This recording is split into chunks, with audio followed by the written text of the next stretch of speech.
And that was a little later too, which I think is a natural thing, suddenly we've got lives. Ringo Starr, the untold story of betrayal and resilience.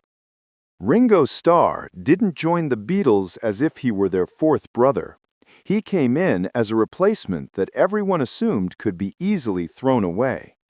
He kept his smile on under the bright stage lights, even as newspapers made fun of him, calling him the luckiest drummer in the world, and people on the inside quietly wondered if he really deserved to be there. Even within the band itself, one member treated him like someone they'd just hired temporarily, and a manipulative outsider turned their bond into betrayal. After staying quiet for decades, Ringo has finally spoken about the people he could never forgive. And believe me, you'll be surprised by who made his list. The difficult past that led the Beatles to reject Ringo started long before the band. Ringo's anger didn't start at Abbey Road Studios. It started in a hospital bed. When he was a child in Liverpool during wartime, Richard Starkey spent more time being ill than sitting in a classroom. First he had peritonitis, and then tuberculosis struck him. He missed years of education, fell far behind the other children, and came out of the hospital feeling quiet, shy, and permanently convinced that everyone else was smarter than him. That feeling of not being good enough would matter a lot later on. When he joined the world's biggest band, he would always feel like the member with the weakest background. Playing drums became his way to escape. In local groups like Rory Storm and the Hurricanes, he wasn't showy, but he was completely reliable. That's why the Beatles called him in 1962 when they needed a better drummer than Pete Best. He arrived at EMI Studios as the improvement, and within just days, he was embarrassed. During the recording of Love Me Do, producer George Martin brought in a session drummer named Andy White because he wasn't confident the new guy was skilled enough. Years later, Ringo admitted that the hurt from that moment never truly went away. I suffered terribly on a personal level because George Martin had this session drummer Andy White. I made him say sorry every single day. That's where the first crack appeared. He joins as someone who's supposed to save the day, and the first thing the people in charge do is quietly put someone else on the record instead. The newspapers didn't make things easier. Headlines joked that he could barely keep a rhythm. Critics labeled him the least gifted Beatle, saying he was just fortunate to stand alongside Lennon and McCartney. Your first major success, and the story becomes that you're only there because your friends allowed it? Within the band, the ranking was clear. John and Paul created the songs. George was the frustrated third genius struggling to get recognition. And Ringo? He sang the fun songs, kept the beat steady, and made everyone laugh. Nothing beyond that. And after Brian Epstein passed away in 1967 and the band lost the manager who kept things stable, that quiet, friendly drummer suddenly found himself stuck between three strong personalities, and one of them, more than the others, made him feel unimportant. Paul McCartney, the workaholic who pushed Ringo out. Paul McCartney was the hard worker who pushed Ringo aside in his own band. If there's one Beatle who constantly tested Ringo's patience, it was Paul McCartney. After Epstein died, Paul filled the leadership gap. He wrote constantly, arranged recording sessions, and forced the others back into the studio when they wanted to drift apart. Ringo later described it in brutally simple terms. Paul was always the one making the phone call. Paul wanted them working all the time because he's a workaholic. It sounds like a good quality, but inside the band, it felt like someone taking control. Paul wasn't just creating songs, he was telling everyone how to perform them. The moment everything broke came during the recording of the White Album in 1968. Paul, fixating on tiny details, kept forcing Ringo to redo a basic drum pattern over and over. Eventually, McCartney sat down at the drum kit himself to demonstrate how it should sound. For a drummer who'd already been replaced on Love Me Do, That wasn't just a correction. It was proof that his fears were real. You can be replaced. Then Ringo left.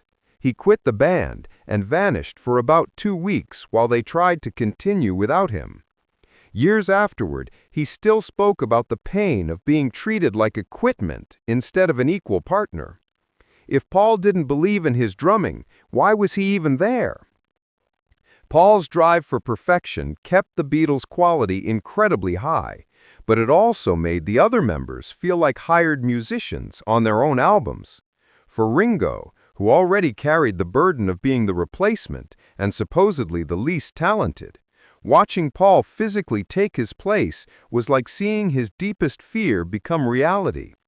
And here's where things get even stranger. These two men eventually became each other's final connection to the band.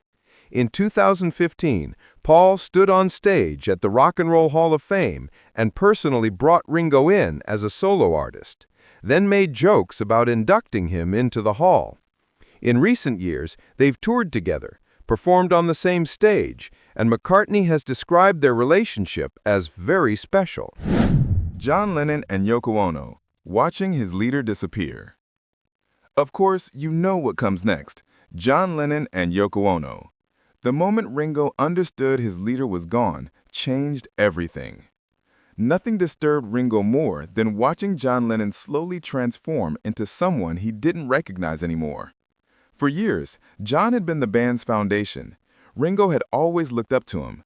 Even when the others fought, Ringo stayed behind John's shoulder like a faithful presence. But in 1968, something started changing. It was barely noticeable at first. Then it became overpowering. Yoko Ono didn't just show up next to John. She appeared in the recording studio, in the creative decisions, in the discussions, and eventually in the unspoken power structure of the group. The Beatles had always worked as a closed unit, 4 people, 4 viewpoints. But suddenly, there were 5 people in the room, and only one of them seemed to have real influence. The mood became stranger with every recording session. During experimental recordings, Yoko would break in with ideas about sound or timing.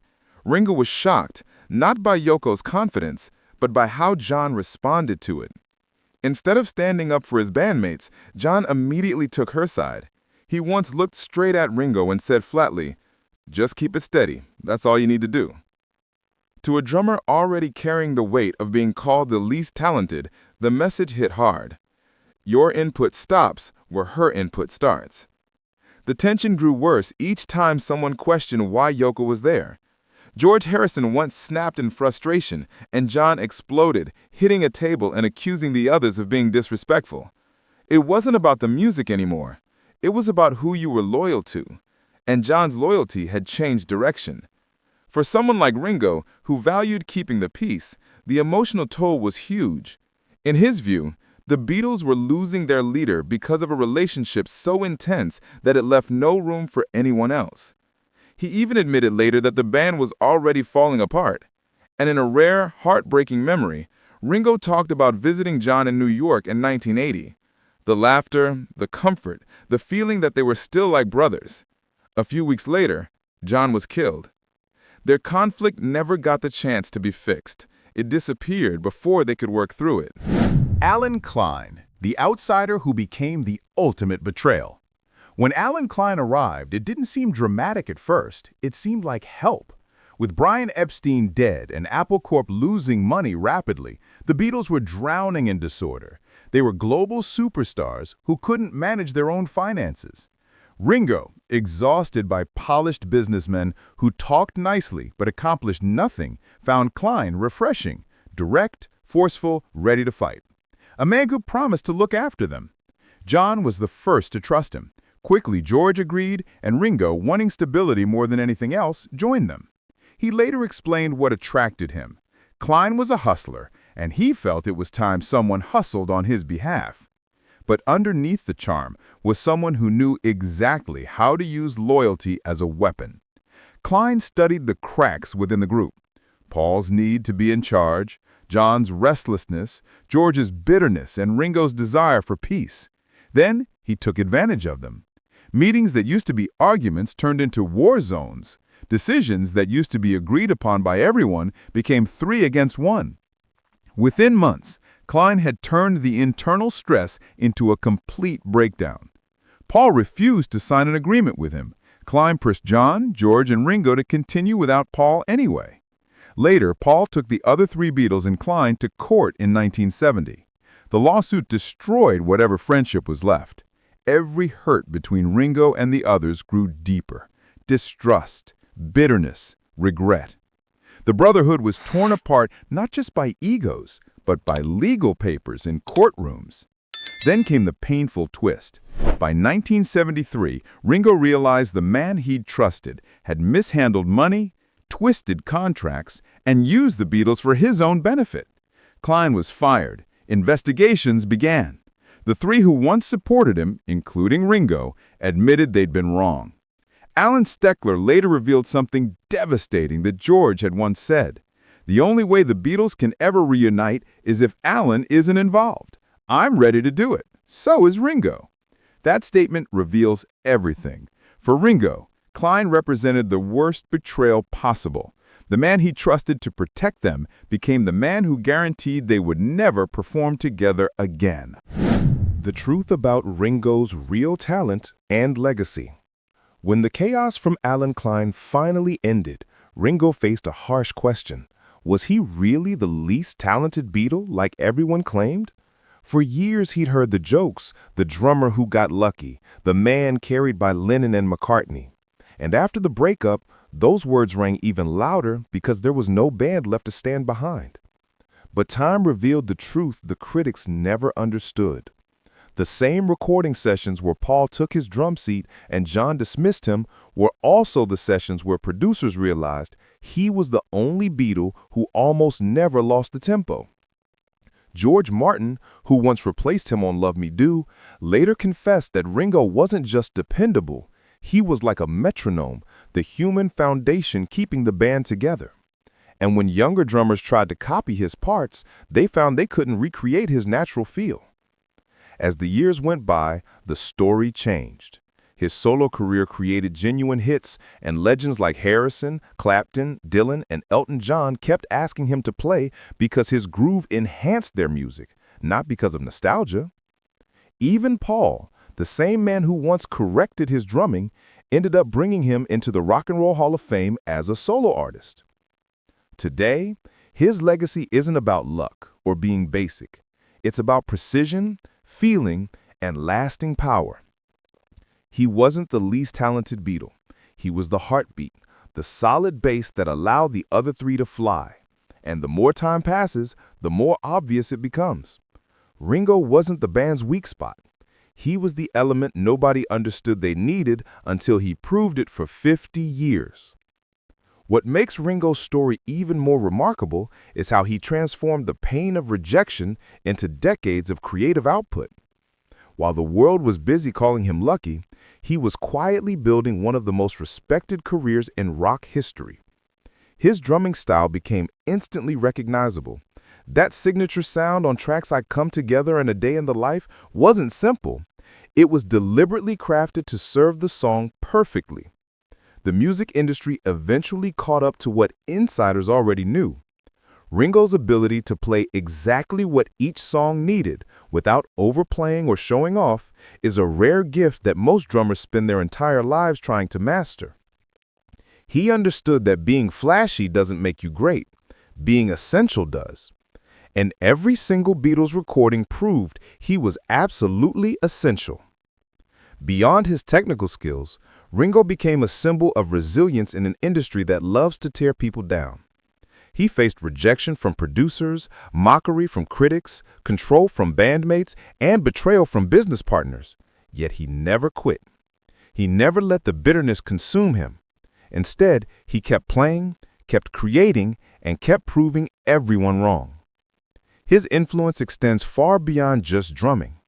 Younger musicians looked at Ringo and learned that you don't need to be the loudest voice in the room to make an impact. You don't need to fight for attention when your work speaks for itself. His quiet confidence and steady presence taught a generation that there's power in consistency and dignity in staying true to yourself. Even now, In his 80s, Ringo continues to tour with his all-star band, bringing joy to audiences worldwide. He didn't retreat into bitterness after the Beatles ended. He didn't let the pain of those betrayals define his entire existence. Instead, he chose to keep moving forward, keep making music, and keep spreading positivity, something that takes far more strength than people realize. The critics who called him the luckiest man alive missed the whole point. Luck doesn't sustain a 50-year career. Luck doesn't earn the respect of music legends across generations. Luck doesn't make you irreplaceable. Ringo Starr wasn't lucky. He was exceptional in ways that shallow observers couldn't recognize. So now that you've heard the complete story, who do you think Ringo resented most deep down? Paul, John, or Allen Klein? Tell me in the comments whose part in this story surprised you the most and why. Think about it for a moment. Was it Paul, the perfectionist who literally took his seat and made him feel replaceable? Was it John, the leader he admired who slowly disappeared into a relationship that left no room for the brotherhood they once had? Or was it Allen Klein, the outsider who promised protection but delivered destruction, ensuring the Beatles could never reunite? Each betrayal cut differently. Each one left its own permanent scar. And while Ringo has shown incredible grace over the years, forgiving some and reconciling with others, the wounds from those years never fully disappeared. They shaped him, challenged him, and ultimately revealed his true character. What's clear from Ringo's journey is that the real measure of a person isn't how they handle success.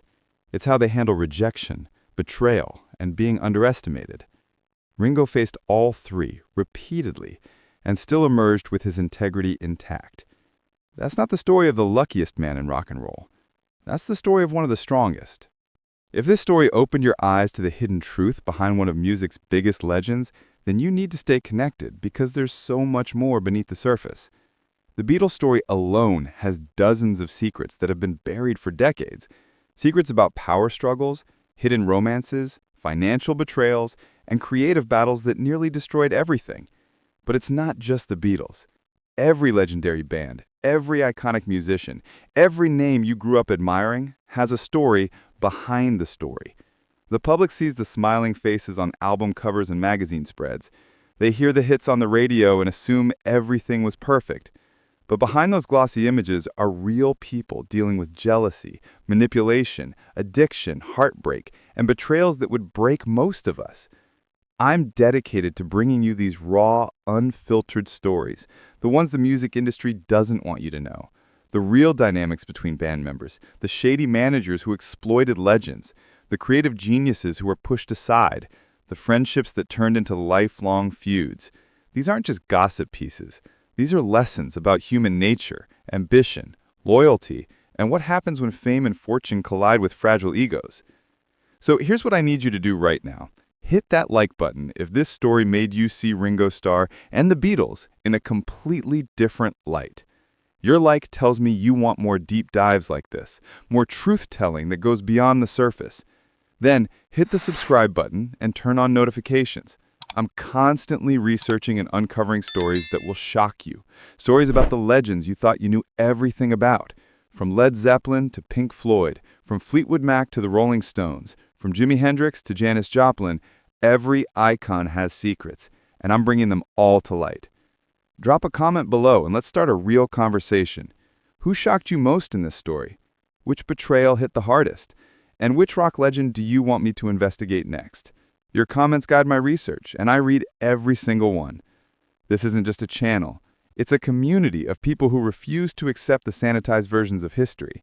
Remember, the stories you think you know are only fragments of the truth.